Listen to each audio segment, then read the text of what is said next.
যদি জীবনটা বিলাতে চাও, যদি রক্ত ঝরাতে চাও, দিনের পথে খোদা রাহে, দিনের পথে খোদা রাহে জীবনকে বিলিয়ে দাও। যদি জীবনটা বিলাতে চাও, যদি রক্ত ঝরাতে চাও। এই মৃত্যুর নাম হয় যে শহীদ, বাঁচলে হয় গাজী। এই মৃত্যুর নাম হয় যে শহীদ, বাঁচলে হয় গাজী। এ পথে মরলে মহান প্রভু আল্লাহ থাকেন রাজি। এই মৃত্যুর নাম হয় যে শহীদ, বাঁচলে হয় গাজী। এ পথে মরলে মহান প্রভু আল্লাহ থাকে রাজি।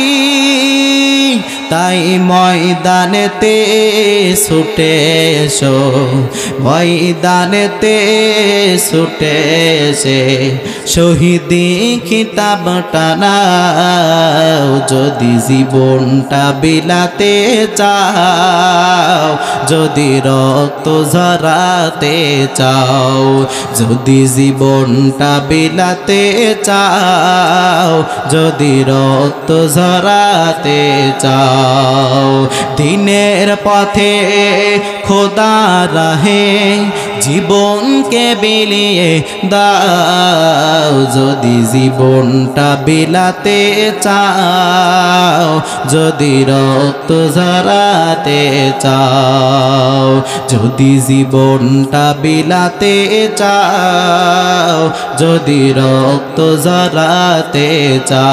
আব্দুল্লাহ ইবনে হুযাফা তার সমস্ত সৈন্যবাহিনী দল তাদেরকে লইয়া রোম সম্রাট, পারস্যের সম্রাট তার বিরুদ্ধে যুদ্ধ করার জন্য যখন জমিনের ভিতরে নেমে গেলেন, অপরদিকে রোম সম্রাটের বাদশা তার বাদশাহের ভিতরে পরিপূর্ণ ঘোষণা করে দিলেন, ও আমার সৈন্যর দল শোনো,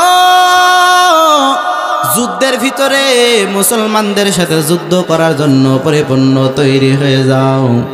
এবার রোম সম্রাট, পারস্যের সম্রাট তার সমস্ত সৈন্যরা যখন যুদ্ধ করার জন্য রওনা করলেন, অপরদিকে আব্দুল্লাহ ইবনে হুযাফা তার সৈন্যবাহিনী সাহাবায়ে কেরাম তারাও রওনা করে দিলেন। রোম সম্রাটের বাদশা ডাক দিয়ে বলে, আমার সৈন্যর দল, যুদ্ধের ফলাফল যাই হোক না কেন, যুদ্ধেও তোমরা পরাজিত হও নাকি জয় হও বিষয় এটা এমন না। আমি বাদশা চাই আমার দরবারে কিছু সাহাবী তোমরা ধরে ধরে আনবা, কিছু সাহাবী আমি বাদশার দরবারে তোমরা আটক করে আনবা। আমি বাদশা দেখতে চাই ওই যারা সাহাবী তাদের ঈমানের পাওয়ার নাকি অনেক বেশি, অনেক বেশি। আমি একটু তাদেরকে পরীক্ষা করতে চাই। গভীর মনোযোগ দিয়ে শুনবেন এ মানিকগঞ্জের মানুষ, গভীর মনোযোগ দিয়ে শোনেন। রোম সম্রাটের বাদশা জানাই দিল, ও সাহাবায়ে কেরামদের ভিতর থেকে কিছু সাহাবী আমার দরবারে তোমরা আটক করে আনবা। কিসের পরীক্ষা করবে? ঈমানের পরীক্ষা করবে। কারণ ওই বেঈমানগুলো খুব ভালো করে জানে সাহাবায়ে কেরামের ঈমানের পাওয়ার অনেক। কামা আমানান নাস, সাহাবায়ে কেরামদের মতো ঈমান আনার কথা আল্লাহ পাক বললেন। ওই সাহাবায়ে কেরাম তাদের ঈমানের পাওয়ার কেমন আমি একটু দেখতে চাই। এবার যুদ্ধের ময়দানে ও আব্দুল্লাহ ইবনে হুযাফা তার সৈন্যর দল এবং রোম সম্রাটের বাদশা তারও সৈন্যর দল সকলে এবার যুদ্ধে পরিপূর্ণ শামিল হয়ে গেল। যুদ্ধের ময়দান থেকে কিছু সংখ্যক সৈন্য তাদেরকে আটক করে করে করে করে রোম সম্রাটের বাদশার দরবারে হাজির করা হইল। রোম সম্রাটের বাদশার দরবারে হাজির করার পর সৈন্যবাহিনী ডাক দিয়ে বলে, বাদশা, ও সাহাবায়ে কেরামদের ভিতর থেকে কিছু সাহাবী ধরে এনেছে, আপনি যে বলেছিলেন ঈমানি পরীক্ষা করবেন। বলে, কই বলে তারা আপনার দরবারের বাইরে আমরা আটক করে রেখেছি, যদি অনুমতি দেন তাহলে আপনার দরবারের ভিতরে নিয়ে আসবো। আব্দুল্লাহ ইবনে হুযাফা সহ অনেক সাহাবী তাদেরকে আটক করে বাদশার দরবারে হাজির করা হইল। বাদশা এবার ডাক দিয়ে বলল, তোমাদের ভিতরে আমির কে? তোমাদের ভিতরে নেতা কে? হুট করে এক যুবক, সে তরুণ যুবক দাঁড়িয়ে গেল। দাঁড়িয়ে গিয়ে বলে, বাদশা আমি কেন, কি জানার প্রয়োজন আমার কাছে বলে দেন। বাদশা জানাই দিল, তোমার নাম কে? বলে, আমার নাম আব্দুল্লাহ ইবনে হুযাফা। বলে, আমি তোমাকে অনেক মহব্বত করি, তোমাকে দেখে আমার বড় মায়া লেগে গিয়েছে, আমার মন চাইতেছে তোমাকে পরিপূর্ণ আমি মুক্ত করে দিই। গভীর মনোযোগ দিয়ে শোনা লাগবে। বাদশা এবার কিন্তু অনেক দয়া দেখাইতেছে, মায়া দেখাইতেছে আব্দুল্লাহ ইবনে হুযাফাকে। আব্দুল্লাহ ইবনে হুযাফা তাকে এবার ডেকে এবার বাদশার রাজকীয় চেয়ারে বসাইল। বাদশার পাশে আর একটা রাজকীয় চেয়ার রয়েছে। আব্দুল্লাহ ইবনে হুযাফাকে বাদশার রাজকীয় চেয়ারে বসানোর পর যারা তার সমস্ত সৈন্য বাহিনী বেঈমান আছে তারা বড় অবাক। সকলে মনে মনে চিন্তা করে, আমাদের বাদশা তো ওই সাহাবায়ে কেরামদেরকে এনেছে, তাদের উপরে অত্যাচার জুলুম করবে, নির্যাতন করবে, কিন্তু বাদশা কেন আব্দুল্লাহ ইবনে হুযাফা তাদের নেতৃত্ব দেওয়ার পরেও তাকে কেন রাজকীয় চেয়ারের ভিতরে বসাইলো? বিষয়টা অবাক করার কিনা, বিষয়টা অবাক করার বিষয়। এরপরে আব্দুল্লাহ ইবনে হুযাফা রাজকীয় চেয়ারের ভিতরে বসে গেলেন। আব্দুল্লাহ ইবনে হুযাফা রাজকীয় চেয়ারে বসার পরে আব্দুল্লাহ ইবনে হুযাফাকে ডাক দিয়ে বলে, ও আব্দুল্লাহ শোনো, আমি তোমাকে অনেক মহব্বত করি, ভালোবাসি, তোমাকে বিন্দু পরিমাণ আমি কোনো কষ্ট দিতে চাই না, কেন চান না? বলে, আমি বাদশার তো কোনো অর্থ সম্পদের কোনো কমতি নাই। ও আব্দুল্লাহ ইবনে হুযাফা, তুমি যদি একটা জিনিস দিতে পারো তাহলে আমি বাদশা তোমাকে 4টা পুরস্কার দিয়ে দেব। কয়টা? আরো জোরে বলেন। তুমি যদি আমাকে একটা জিনিস দাও তাহলে আমি বাদশা তোমাকে 4টা পুরস্কার দিয়ে দেব। কি পুরস্কার দেবেন? বলে, 1 নম্বরে আমি তোমাকে আমার হাত থেকে পরিপূর্ণ মুক্ত করে দেব, তোমাকে পরিপূর্ণ আমি ছেড়ে দেব। 2 নম্বরে আমি রোম সম্রাটের বাদশা, গোটা রোম সম্রাটের বাদশার অর্ধেক রাজ্যর মালিক আমি, তুমি আব্দুল্লাহকে বানায় দেব। কয়টা গেল? 2টা। কয়টা? আরো জোরে বলেন। গোটা রোম সম্রাটের অর্ধেক রাজ্যের মালিক আমি তোমাকে বানায় দেব। আর 1 নাম্বার পুরস্কার হলো তোমাকে পরিপূর্ণ মুক্ত করে দেব। 2টা। 3 নাম্বার পুরস্কার, আমি রোম সম্রাটের বাদশা যখন দুনিয়া থেকে পরিপূর্ণ বিদায় নেব, বিদায় নেওয়ার আগ মুহূর্তে বাকি অর্ধেক রোম সম্রাটের দায়িত্ব আমি তোমাকে পরিপূর্ণ দিয়ে দেব। রোম সম্রাটের রাজ্যের দায়িত্ব পরিপূর্ণ আমি তোমাকে দিয়ে দেব। কয়টা গেল? আরো জোরে বলেন। 3টা। 4 নাম্বার পুরস্কার কি দেবেন বাদশা জানায় দেন। বাদশা জানায় দিল, ও আব্দুল্লাহ, আমার একটা সুন্দরী রূপবতী কন্যা সন্তান মেয়ে আছে, একটা সুন্দরী মেয়ে আছে, আমার মেয়েটাকে আমি তোমার সাথে বিবাহ দিয়ে দেব। এরপরে আব্দুল্লাহ জানায় দেয়, বিনিময়ে কি দেওয়া লাগবে বলেন? বলে, বিনিময়ে তোমার ঈমানটা দেওয়া লাগবে। কে না চায় বাদশার রাজকীয় দরবার পাওয়ার জন্য? কে না চায় রোম সম্রাটের অর্ধেক রাজ্যের মালিক হওয়ার জন্য? কে না চায়? কে না চায় বাদশার সুন্দরী রূপবতী মেয়ের জামাই হওয়া? কে না চায়? আব্দুল্লাহ ইবনে হুযাফা ডাক দিয়ে বলে, ও রোম সম্রাটের কুকুর, তুই কি মনে করেছো আমার ঈমানের পাওয়ার এতটুক, আমার ঈমানের দাম এতটুক নাকি? আমি আব্দুল্লাহর নামে তুই রোম সম্রাটের গোটা রোম সম্রাট যদি আমি আব্দুল্লাহর নামে লিখে দাও, আমি আব্দুল্লাহকে যদি তোমার কন্যা সন্তান পরিপূর্ণ দিয়ে দাও, আমাকে মুক্ত করে দিবা, বিনিময় ঈমান দেব, এটা ভাবছো নাকি? গোটা পৃথিবীর মালিক যদি আমাকে বানায় দাও, তারপরও আমি আব্দুল্লাহ বিন্দু পরিমাণ ঈমান হারা হব না। এরপরে রোম সম্রাটের মাথা গরম নাকি ঠান্ডা? আরো জোরে বলেন। রোম সম্রাটের কুকুর, তুমি আমার নামে গোটা পৃথিবী যদি পরিপূর্ণ লিখে দাও, তারপরও ঈমান হারা হব না। আব্দুল্লাহ যখন এই কথা জানায় দিলেন, তখন রোম সম্রাটের মাথা এবার গরম হয়ে গেল। রোম সম্রাটের বাদশা এবার তার সমস্ত সৈন্যদেরকে ডাক দিয়ে বলল, ও আমার সৈন্যবাহিনীর দল, তোমরা এবার আব্দুল্লাহকে কারাগারের ভিতরে ঢুকায় দাও, আব্দুল্লাহকে কারাগারের ভিতরে পরিপূর্ণ পাঠিয়ে দাও। বিন্দু পরিমাণ কোনো খাবার তাকে দিবা না, বিন্দু পরিমাণ পানিও তাকে পান করতে দিবা না। আব্দুল্লাহ ইবনে হুযাফা তাকে এবার টানতে টানতে টানতে টানতে ওই বেঈমানগুলো এবার কারাগারের ভিতরে ঢুকায় রাখলো। রোম সম্রাটের বাদশা খুব ভালো করে জানে, সাহাবায়ে কেরামদের ভিতরে যে আমির, যে নেতৃত্ব দিতেছিল, তাকে যদি আগে কাজ করা যায়, তাহলে বাদ বাকিগুলো কাজ করা সহজ হয়ে যাবে। যার কারণে আব্দুল্লাহ ইবনে হুযাফাকে রাজকীয় চেয়ারের ভিতরে বসাইছিল। সকলেই তো প্রথমে বুঝতে পারে নাই কি জন্য রাজকীয় চেয়ারের ভিতরে বসাইছে, কিন্তু পরবর্তীতে সকলেই বুঝতে পেরেছে কেন বসাইছে রাজকীয় চেয়ারের ভিতরে। আব্দুল্লাহ ইবনে হুযাফা তাকে এবার কারাগারের ভিতরে রেখে দিল। একদিন নয়, 2 দিন নয়, 3 দিন নয়, প্রায় 1 সপ্তাহ যাবৎ কারাগারের ভিতরে রেখে দিলেন। কারারক্ষী যারা আছে তাদেরকে জানাই দিল রোম সম্রাটের বাদশা, আব্দুল্লাহ ইবনে হুযাফাকে কোনো খাবার খেতে দেওয়া যাবে না, কোনো পানীয় পান করতে দেওয়া যাবে না। আব্দুল্লাহ ইবনে হুযাফা যতই অসুস্থ হোক, তাকেও কখনো সুস্থতার ব্যবস্থা করা যাবে না। এবার আব্দুল্লাহ ইবনে হুযাফা কারাগারের ভিতরে কোনো খাবার নাই, কোনো পানি নাই, কেটে গেল 7 দিন। কতদিন বলেন? 7 দিন কারাগারের ভিতরে থাকার পর এবার রোম সম্রাটের বাদশা তার কারারক্ষীদেরকে ডাক দিয়ে বলে, ও আমার কারারক্ষী শোনো, ওই আব্দুল্লাহ ইবনে হুযাফা কি খবর একটু জেনে আসো। কারাগারের ভিতরে জীবিত আছে নাকি মৃত্যুবরণ করেছে?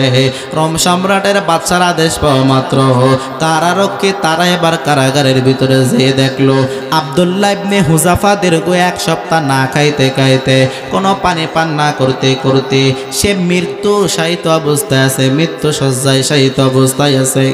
কোনো খাবার নাই, পানিও নাই, বিন্দু পরিমাণ থেকে কোনো হেল্প করা হয় নাই, সহযোগিতা করা হয়নি। আব্দুল্লাহ ইবনে হুযাফা ক্ষুধার কারণে, কষ্টের কারণে একেবারে শুকায় গেছে, কথাও বলতে পারে না। কারারক্ষী এবার আব্দুল্লাহ ইবনে হুযাফা থেকে এবার ও রোম সম্রাটের বাদশার দরবারে যাওয়ার পর রোম সম্রাটের বাদশাকে ডাক দেবার, বাদশা সাহেব, আমি আব্দুল্লাহ ইবনে হুযাফা তার কারাগারের ভিতরে দিয়ে দেখলাম আব্দুল্লাহ ইবনে হুযাফা সে মারাত্মক অবস্থায় আছে। আব্দুল্লাহ ইবনে হুযাফা তাকে যদি খাবার না দেন, পানি পান না করতে দেন, তাহলে আব্দুল্লাহ ইবনে হুযাফা মনে হয় আর দুনিয়াতে জীবিত থাকবে না। বাদশা এবার জানাই দিল কারারক্ষী, দ্রুত আব্দুল্লাহ ইবনে হুযাফার জন্য খাবার নিয়ে যাও, পানি নিয়ে যাও, কিন্তু ভালো কোনো খাবার নিয়ে যাওয়া যাবে না। আব্দুল্লাহ ইবনে হুযাফার দরবারে শুকরের মাংস নিয়ে যাও আর মদ মিশ্রিত পানি নিয়ে যাইবা। 2টা খাবার হালাল নাকি হারাম? আরো জোরে বলেন। শুকরের মাংস নিয়ে যাও এবং মদ মিশ্রিত পানি নিয়ে যাও, কারণ বাদশা ভালো করে জানে মুসলমান ইমানদার তারা যত হারাম খাবার খাইবে তাদের ইমানের পাওয়ার কমে যাইবে। হাদিসের ভিতরে এই কথা আছে, মুসলমান ইমানদার যখন হারাম খাবার খাইবে, যখন হারাম খাবার খাইতে থাকে, তখন তাদের ইমানের পাওয়ার কমতে থাকে। যার কারণে আব্দুল্লাহ ইবনে হুযাফার দরবারে কারাগারের ভিতরে শুকরের মাংস পাঠায় দিল এবং মদ মিশ্রিত পানি পাঠায় দিল। কারারক্ষী এবার ওই কারাগারের ভিতরে যাওয়ার পরে জানাই দিল আব্দুল্লাহ ইবনে হুযাফা তোমার দরবারে তোমার কারাগারের ভিতরে বাচ্চা কিছু খাবার পাঠাইছে। কি খাবার পাঠাইছে? বলে 1 নম্বরে শুকরের মাংস, 2 নম্বরে মদ মিশ্রিত পানি। বাচ্চা মনে করেছিল 1 সপ্তাহ না খাইতে খাইতে অনেক কষ্টে আছে, 1 সপ্তাহ পানি না করতে করতে বুকটা শুকিয়ে গেছে। শুকরের মাংস হারাম হোক এইটা মনে হয় সে সামনে পাওয়ার সাথে সাথে খেয়ে ফেলবে, কারণ 1 সপ্তাহ যাবত না খেয়ে আছে। মদ মিশ্রিত পানি, 1 সপ্তাহ কোনো পানি পান করে নাই, মদ মিশ্রিত পানি পাইলে হয়তো বা খেয়ে ফেলবে। এবার ডাক দিয়ে বলে কি খাবার আনছো? বলে শুকরের মাংস এবং মদ মিশ্রিত পানি আমি তোমার দরবারে এনেছি, বাচ্চা বাড়াই দিয়েছে। আব্দুল্লাহ ইবনে হুযাফা ডাক দিয়ে বলে, রে ভাই দ্রুত আমার থেকে খাবারগুলো নিয়ে যাও। নিয়ে যেতে চায় না। আব্দুল্লাহ ইবনে হুযাফা এবার খাবারের প্লেট লাথি মেরে ফেলাই দিল, শুকরের মাংস মদ মিশ্রিত পানি লাথি মেরে ফেলাই দিয়ে জানাই দিল, কারারক্ষী শোনো, আমার ইমানের পাওয়ার এতটুক না যে সামান্য 1 সপ্তাহ না খাবার খাওয়ার কারণে আমি আজকে হারাম খাবার খাবো। এইটা হতে পারে না, পারে না, পারে না। সাহাবায়ে কেরাম তাদের ইমানের পাওয়ার কেমন ছিল? সাহাবায়ে কেরাম তাদের ইমান কি পরিমাণে মজবুত ছিল। 1 সপ্তাহ যাবত না খেয়ে রয়েছে, তারপরও হারাম খাবার গ্রহণ করে নাই, করে নাই, করে নাই। ও মানিকগঞ্জের মানুষ, কিন্তু আমরা আজকে 3 বেলা সুন্দরভাবে খাবার খাই, তারপরও আমরা হারাম খাবার খাই কি খাই না? সুদের লেনদেন আমরা করে কি করে না? ঘুষ মানুষ খায় কি খায় না?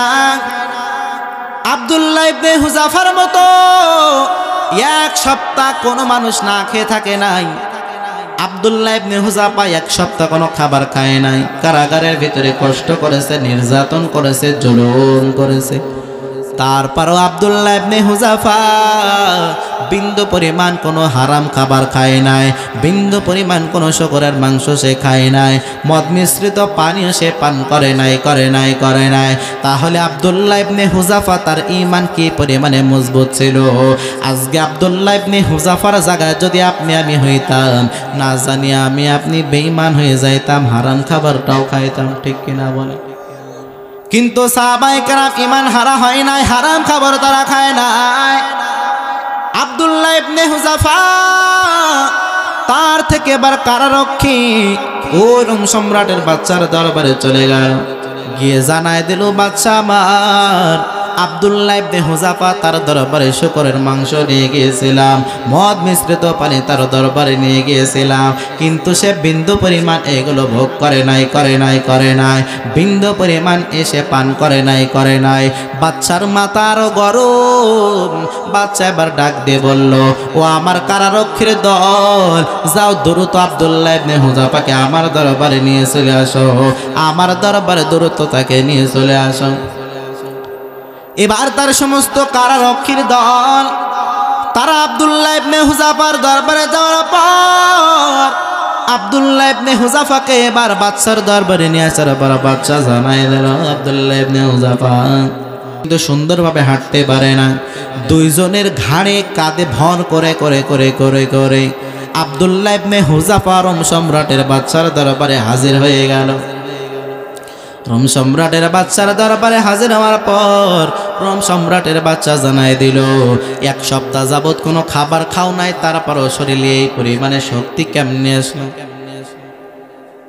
বেঈমানগুলো জানে না যে একটা মুমিন, একজন ইমানদার সাহাবায়ে কেরাম তারা খাবার না খাইতে খাইতে, পানি না পান করতে করতে তাদের দৈহিক শক্তিটা কমতে পারে, তাদের শরীরের শক্তি কমতে পারে, কিন্তু ঈমানের শক্তি কখনো কমে না। ঠিক কিনা বলে? এবার আব্দুল্লাহ ইবনে হুযাফা দেখে কোনো কায়দায় কলকৌশল করে তার ঈমানটা নেওয়া যায় না। ঈমানের পরীক্ষা কেমন? আব্দুল্লাহ ইবনে হুযাফা তার সামনে এবার তার সমস্ত সৈন্যদেরকে জানাই দিল, আব্দুল্লাহ ইবনে হুযাফাকে আর ছাড়ে দেওয়া হবে না, হবে না, হবে না। দ্রুত গরম তেলের ব্যবস্থা করে দাও, দ্রুত চুলার ভিতরে গরম তেল তুলে দাও। আব্দুল্লাহ ইবনে হুযাফা তাকে তেলের ভিতরে পরিপূর্ণ ভেজে পরিপূর্ণ ভুনা করা হইবে। আব্দুল্লাহ ইবনে হুযাফা তার সামনে এবার গরম তেলের ব্যবস্থা করে দিল। বেঈমানগুলো তার সৈন্য বাহিনীগুলো বড় একটা কড়াইয়ের ভিতরে গরম তেলের ব্যবস্থা করে দিল। আব্দুল্লাহ ইবনে হুযাফা তার সামনে কারাগার থেকে আর একটা মাজলুমকে এনে ওই গরম তেলের ভিতরে পরিপূর্ণ ছেড়ে দিল। ও আল্লাহর বান্দা কান্নাকাটি করে, তার শরীরের গোস্তগুলো কেমন যেন হাড় থেকে খুলে খুলে খুলে খুলে পড়ে যাইতেছে। আব্দুল্লাহ ইবনে হুযাফা দুই চোখে দেখে আর চোখের পানি টল টল করে ছেড়ে দেয়, চোখের পানি ধরে রাখতে পারে না। আব্দুল্লাহ ইবনে হুযাফা তখন কান্নাকাটি করা শুরু করে দিল। রোম সম্রাটের বাদশা ওইদিকে মুস্কি মুস্কি হাসতে থাকলো। আব্দুল্লাহ ইবনে হুযাফা এই গরম তেলের ভিতরে পড়ার কারণে তুমি এরপরে তোমার সিরিয়াল যার কারণে তুমি কান্নাকাটি করছো না। আব্দুল্লাহ ইবনে হুযাফা ডাক দিয়ে বলে, ও রোম সম্রাটের বাদশা, না না, এই গরম তেলের ভিতরে আমি গরম তেলের ভিতরে পড়ে আমি ভুনা হয়ে যাইব, মৃত্যুবরণ করবো, এই জন্য আমি কান্নাকাটি করি না। তো কি জন্য কান্নাকাটি করতেছো বলো? আব্দুল্লাহ ইবনে হুযাফা ডাক দিয়ে বলে, ও রোম সম্রাটের বাদশা, আমি তো এই জন্যই কান্নাকাটি করতেছি, আমার আল্লাহ আমাকে একটা জীবন কেন দিল, একটা জীবন আমাকে কেন দিল? আমার আল্লাহ যদি আমাকে 100টা জীবন দান করে দিত, 100টা জীবনই আমি আল্লাহর রাস্তায় বিলিয়ে দিতাম। যদি জীবনটা বিলাতে চাও, যদি রক্ত ঝরাতে চাও, যদি জীবনটা বিলাতে চাও, যদি রক্ত ঝরাতে চাও, দিনের পথে খোদা রাহে, দিনের পথে খোদা রাহে, জীবনকে বিলিয়ে দাও। যদি জীবনটা বিলাতে চাও, যদি রক্ত ঝরাতে চাও, যদি জীবনটা বিলাতে চাও, যদি রক্ত ঝরাতে চাও, দিনের পথে খোদা রাহে, দিনের পথে খোদা রাহে, জীবনকে বিলিয়ে দাও। যদি জীবনটা বিলাতে চাও, যদি রক্ত ঝরাতে চাও, এই মৃত্যুর নাম হয় যে শহীদ, বাঁচলে হয় গাজী। এই মৃত্যুর নাম হয় যে শহীদ, বাঁচলে হয় গাজী। এ পথে মরলে মহান প্রভু আল্লাহ থাকেন রাজি। এই মৃত্যুর নাম হয় যে শহীদ, বাঁচলে হয় গাজী। এ পথে মরলে মহান প্রভু আল্লাহ থাকেন রাজি। তাই ময়দানেতে ছুটে এসো, ময়দানেতে ছুটে এসে শহীদি খিতাবটা নাও। যদি জীবনটা বিলাতে চাও, যদি রক্ত ঝরাতে চাও, যদি জীবনটা বিলাতে চাও, যদি রক্ত ঝরাতে চাও, দিনের পথে খোদা রাহে, জীবনকে বিলিয়ে দাও। যদি জীবনটা বিলাতে চাও, যদি রক্ত ঝরাতে চাও, যদি জীবনটা বিলাতে চাও, যদি রক্ত ঝরাতে চাও।